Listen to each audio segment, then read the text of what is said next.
नमस्कार, मैं हूं वसी जैदी और आपका स्वागत है हमारे खास प्रोग्राम आपकी बात में।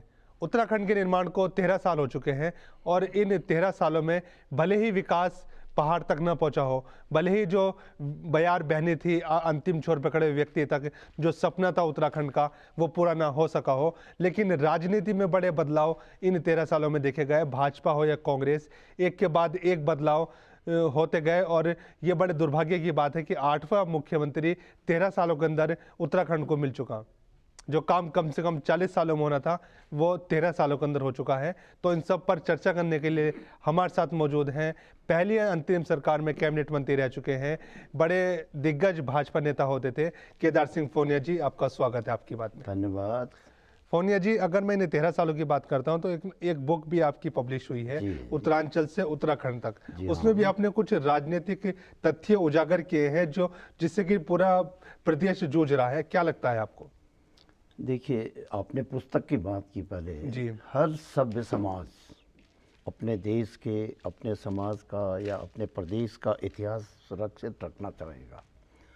तो जब उत्तराखंड राज्य बन गया तो शिक्षित होने के कारण और इतिहास का विद्यार्थी होने के कारण मैंने सोचा कि उत्तराखंड का इतिहास भी सुरक्षित रखा जाए। उत्तरांचल या उत्तराखंड ये दो नाम हैं, दोनों नाम ठीक हैं। बीजेपी ने तो पहले उत्तरांचल कहा, फिर बाद में उत्तराखंड बन गया। नाम दोनों ठीक हैं, लेकिन उत्तराखंड राज्य बनाने के लिए उत्तराखंड के लोगों की जो आकांक्षाएं थी उसकी पूर्ति हुई या नहीं हुई, ये देखना बहुत आवश्यक है। क्या लगता है आपको 13 सालों में कहाँ पहुँचे हैं? हम लोग तो बिल्कुल चौराहे पे हैं, रास्ता नज़र नहीं आ रहा है किधर जाएं। मैं आपको एक चीज़ देखिए, तुलना करिए, हिमाचल प्रदेश भी बना। हिमाचल प्रदेश का प्रथम मुख्यमंत्री वाई.एस. परमार बने। वाई.एस. परमार निरंतर 15 साल तक मुख्यमंत्री बने रहे। हॉर्टिकल्चर का विकास हुआ, शिक्षा का प्रभाव बढ़ा, ये खनन का व्यापार बढ़ा, हैंडीक्राफ्ट बढ़ा, लोगों की पर कैपिटा इनकम 36 साल से ही बढ़ता गया। आज उनका पर कैपिटा जो इनकम है वो उत्तराखंड से बढ़कर कहीं दुगना तिगुना अधिक है। ये क्यों हुआ? उत्तराखंड क्यों हुआ?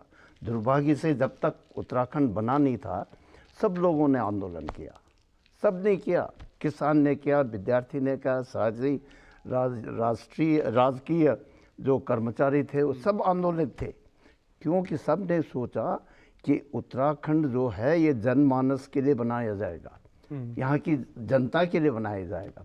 जब उत्तराखंड बन गया तो हर नेता ने सोचा कि ये उत्तराखंड मेरे लिए बना। खींचो घसीटो, एक मुख्यमंत्री आए उसकी कुर्सी खींचो, दूसरे आए उसकी खींचो, तीसरे की खींचो, चौथे की खींचो। मंत्रीगण खासकर भूल गए कि उन्होंने उत्तराखंड के विकास के लिए काम करना है, न कि अपने व्यक्तिगत विकास के लिए। लेकिन बंदे यही किया, खासकर मुख्यमंत्रियों ने। नहीं, क्या हुआ था, आप उसमें कैबिनेट मंत्री थे। अगर मैं पहली अंतरिम सरकार की बात करता हूँ, एमएलसी विधायक थे, नित्यानंद स्वामी जी, उन्हें बड़ी जिम्मेदारी अटल बिहारी वाजपेयी जी ने दी और मुख्यमंत्री उन्हें बना दिया प्रदेश का। हाँ, पहली अंतरिम सरकार थी, चुनी हुई सरकार नहीं थी, उसमें आप कैबिनेट मंत्री बने। क्या वजह मानते हो कि भगत सिंह कोश्यारी को अंतिम समय पर लाया गया था? ये तो देखिए, भगत सिंह को उस समय तो भगत सिंह कोश्यारी बने, नित्यानंद बने, कौन बने इस पर केंद्र ने निर्णय लेना था। नया राज्य बना, विधानसभा बनी नहीं थी, अंतरिम विधानसभा थी, तो विधानसभा द्वारा मुख्यमंत्री चुनने का प्रश्न उस समय नहीं उठ सकता था। उस समय तो केंद्रीय नेतृत्व ने तय किया कि नित्यानंद स्वामी मुख्यमंत्री बने, वही बने। उसके बाद अवश्य जब 2007 में बीजेपी की सरकार बनी, फिर उस समय सारे विधायकगण जो थे भगत सिंह कोश्यारी के पक्ष में थे। भगत सिंह कोश्यारी, लेकिन केंद्रीय नेतृत्व ने क्या किया, खंडूड़ी को मुख्यमंत्री बना दिया। ये आडवाणी जी का पर्सनल एजेंडा था। और इस प्रकार के एजेंडे गणेश परिक्रमा के तरह घूमते रहे। गणेश परिक्रमा करो और मुख्यमंत्री बनो, काम हो नो इसकी कोई परवाह नहीं थी। 2-4 उदाहरण दे दूं मैं। जब नित्यानंद स्वामी की सरकार बनी मेरा व्यक्तिगत दृष्टिकोण ये था कि उत्तराखंड के जो संसाधन है, पर्यटन व्यवसाय है, हॉर्टिकल्चर है, वन आधारित खनन व्यवसाय है, शराब का भी व्यवसाय है, इन व्यवसाय से होने वाला लाभ जो है उत्तराखंड के लोगों को मिलना चाहिए। इस नीति का सबने, कैबिनेट ने इस नीति का अनुमोदन किया।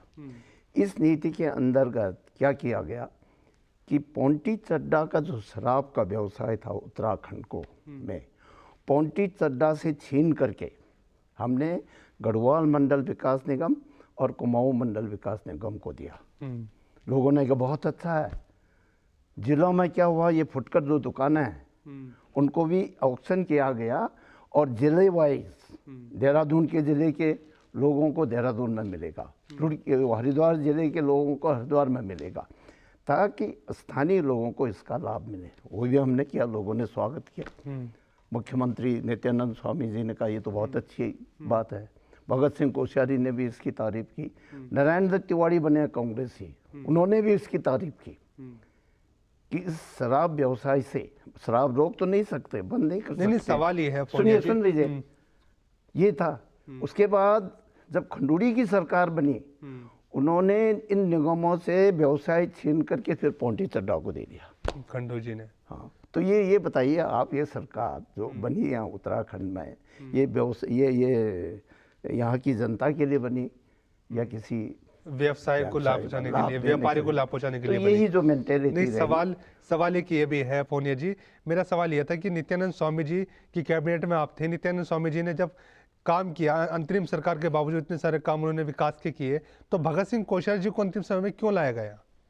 ये जो फैसला हाईकमान ने लिया, क्या वजह मानते हो इसकी आप? भगत सिंह कोश्यारी को इसलिए लाया गया कि राज्य बनने के दिन से ही भगत सिंह कोश्यारी, निशंक और कई अन्य लोग इस में जुट गए कि मैं मुख्यमंत्री बनाऊं, मैं मुख्यमंत्री बनूं। मेरा नाम भी चल रहा था।